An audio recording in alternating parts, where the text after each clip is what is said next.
안녕하세요. 최진호입니다. 최진호의 신앙탐구 69번째 시간으로 오늘은 천국에서 큰 자라는 제목으로 말씀 나누겠습니다. 오늘의 말씀은 누가복음 22장 24절에서부터 27절까지입니다. 또 저희 사이에 그중 누가 크냐 하는 다툼이 난지라 예수께서 이르시되 이방인의 임금들은 저희를 주관하며 그 집권자들은 은인이라 칭함을 받으나 너희는 그렇지 않을지니 너희 중에 큰 자는 젊은 자와 같고 두목은 섬기는 자와 같을지니라. 앉아서 먹는 자가 크냐 섬기는 자가 크냐. 앉아서 먹는 자가 아니냐. 그러나 나는 섬기는 자로 너희 중에 있노라. 아멘. 요즘 세상 돌아가는 것을 보면 걱정이 많아집니다. 미국과 중국 간의 힘겨루기가 심화되어 가고 있는 가운데 중국에서 발생한 코로나 바이러스는 전 세계에 큰 피해를 주고 있습니다. 뿐만 아니라 모든 일을 상대적으로 보는 풍조로 인해 선과 악의 구별이 흐려져서 세상을 바르게 살고자 해도 어느 것이 바른 것인지조차 판단하기가 쉽지 않습니다. 실제로 세상 일이 어떻게 되어가고 있는지 우리는 정확히 알 수 없습니다.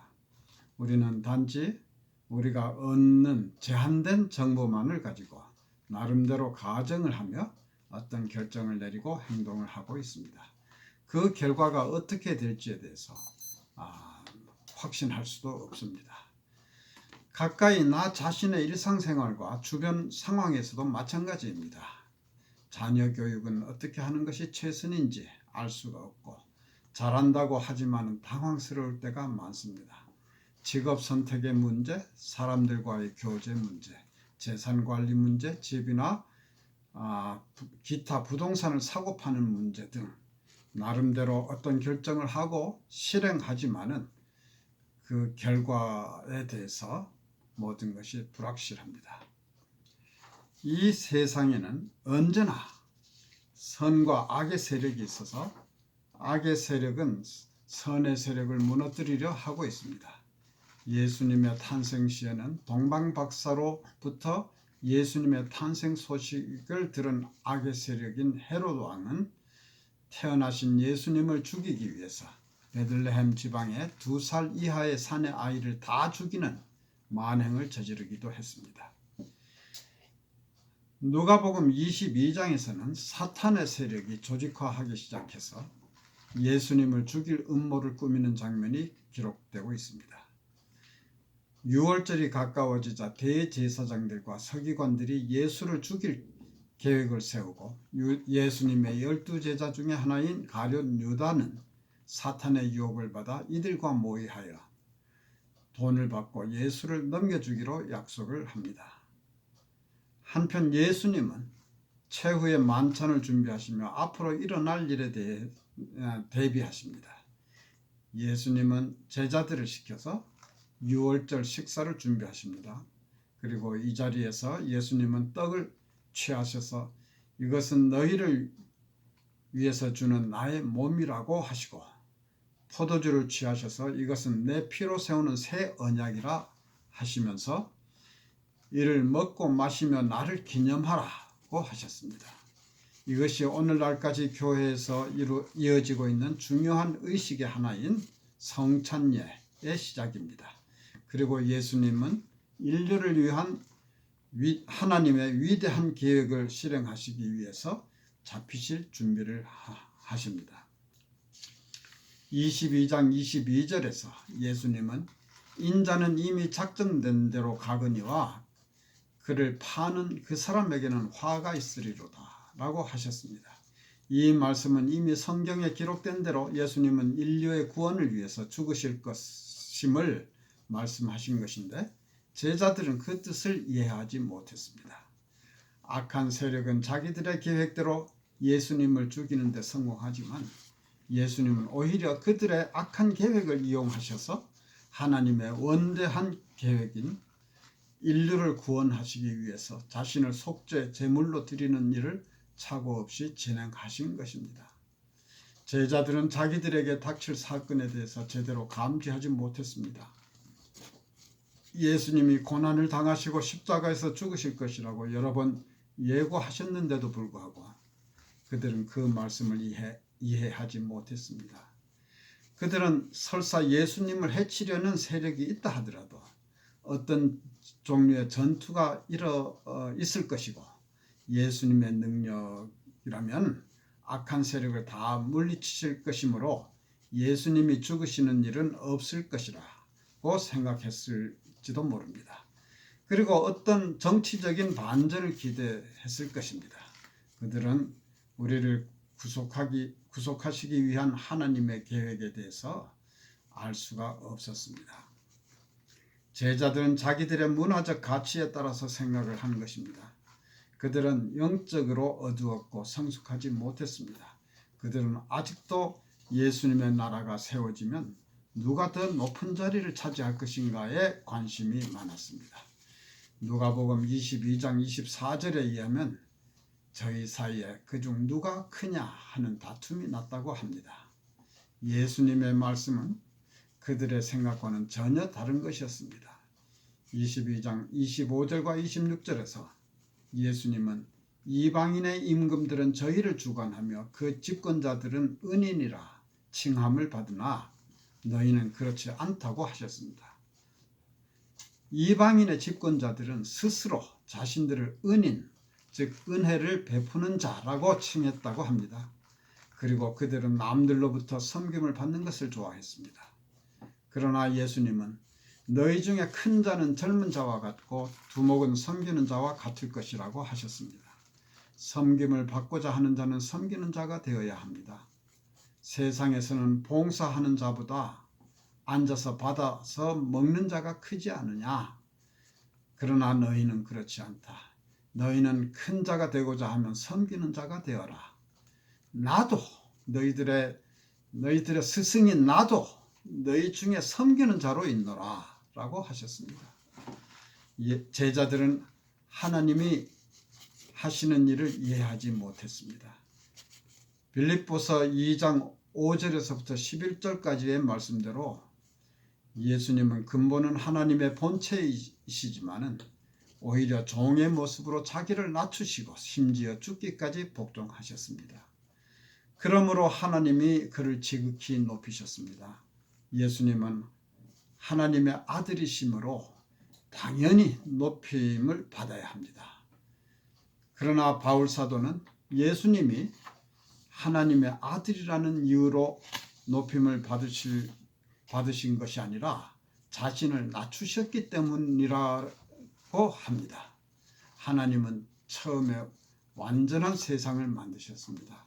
그러나 처음 인간이 하나님의 말씀을 듣는 대신 사탄의 유혹에 빠짐으로써 타락하고 말았습니다.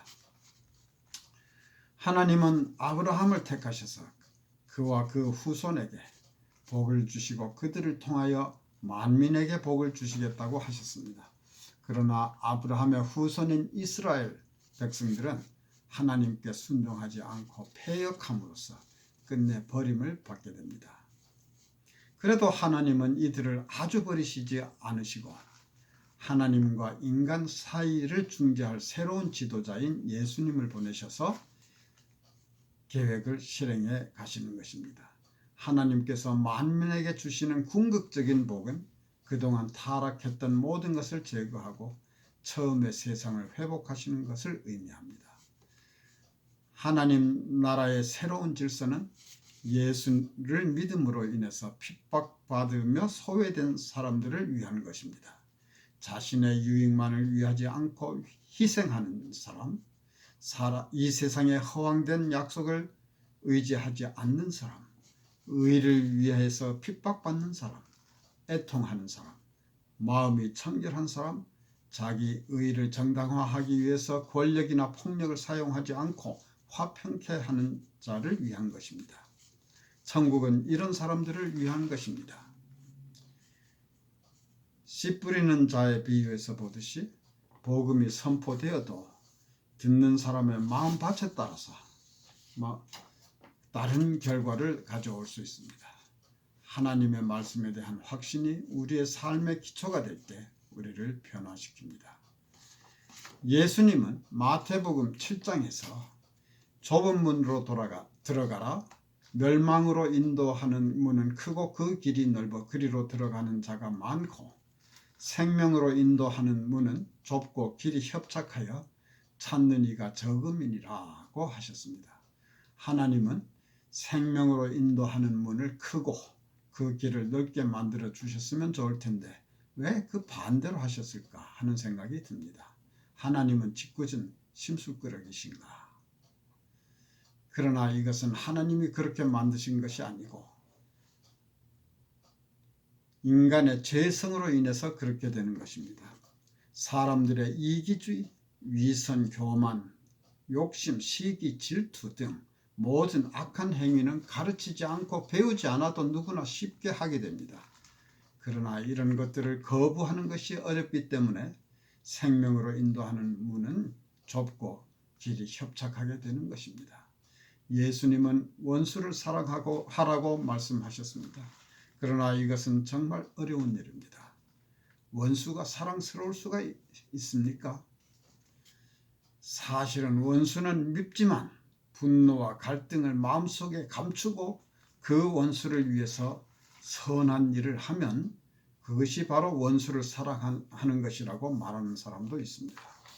그러나 마음속에 분노와 갈등, 불안과 공허 및 좌절감을 가지고 살기를 원하는 사람은 없을 것입니다. 그런데 실제로 그렇게 사는 사람은 많습니다. 많은 사람들이 내적인 투정 속에서 살아가고 있습니다. 그런 사람은 겉으로 보기에는 훌륭해 보일 수 있지만 그 본인은 얼마나 불행하겠습니까? 예수님은 마음속은 불안과 초조, 분노와 미움으로 가득 차 있는데 겉으로만 참고 남에게 양보하라는 뜻으로 이렇게 말씀하신 것은 아니라 생각이 됩니다. 하나님은 우리가 그렇게 살기를 원하지 않으실 것입니다. 다른 사람과 평화로운 사람이 되기 위해서는 먼저 나 자신의 내면의 평화를 이루어야 합니다. 예수님도 그것을 의미하신 것이라 생각됩니다. 내면의 평화를 이루기 위해서는 하나님과의 관계가 평화로워야 합니다. 내면의 평화는 저절로 되는 것이 아닙니다. 이것은 하나님의 선물입니다. 이러한 평화를 히브리 사람들은 샬롬이라고 하였습니다. 이것은 나와 하나님, 나와 내면의 나 자신, 그리고 나와 다른 사람의 관계가 온전할 때 얻을 수 있는 복된 삶입니다.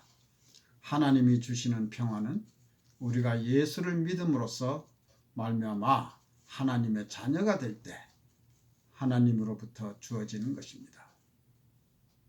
성찬은 매우 상징적인 의식을 통해서 하나님께서 우리를 위해서 하셨고 지금도 하고 계시며 앞으로도 하실 모든 일을 되새기며 기념하는 것입니다. 막연히 그냥 예배의 한 순서라고 생각해서는 안 됩니다.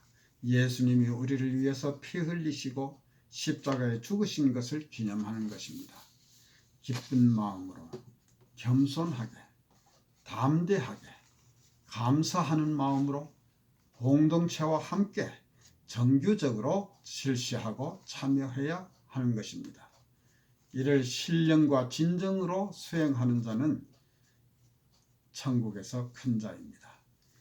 예수님의 가르침을 따라 섬김을 받고자 하는 자가 섬기는 자가 되어야 하고 큰 자가 되고자 한다면 섬기는 자가 되어야 합니다. 그러한 자가 천국에서 큰 자입니다. 감사합니다.